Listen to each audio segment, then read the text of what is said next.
Donc le modèle de développement du monde, à la fois des pays développés et des pays non développés, n'est pas durable. Il n'est pas durable pour deux raisons. La première raison, c'est qu'on utilise davantage de ressources que ce que la planète peut produire. Et la deuxième raison, c'est qu'il contribue à augmenter et à générer des inégalités.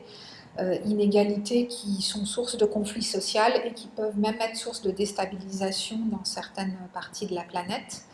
Nous, à l'AFD, on va chercher à financer et à soutenir des projets qui permettent d'évoluer vers un modèle de développement plus durable, donc avec une transition et un changement de trajectoire.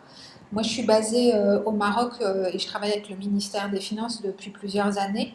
Et quand j'ai découvert le Centre d'excellence pour la budgétisation sensible au genre, qui avait été créé avec l'appui d'ONU Femmes et de l'Union européenne, j'ai trouvé que c'était vraiment le genre d'initiative qu'il fallait qu'on soutienne, puisqu'elle contribue très fortement à créer du lien social. La budgétisation sensible au genre, c'est quelque chose qui peut paraître abstrait, mais en fait, ça veut dire qu'on va revisiter les politiques publiques qui, historiquement, ont été faites et conçues par des hommes pour regarder quel est le rôle, la place des femmes et quelles inégalités ça peut produire ou réduire.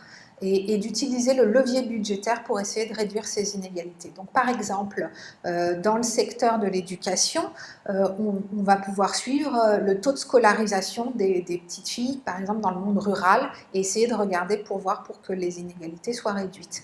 Dans le secteur de l'agriculture, on ne sait pas, par exemple, alors que les femmes contribuent de façon importante aux travaux agricoles, quelle part des revenus elles touchent et si les subventions sont données principalement aux hommes ou aux femmes. Donc de regarder et de mesurer pour essayer de faire progresser les choses et réduire ainsi les inégalités.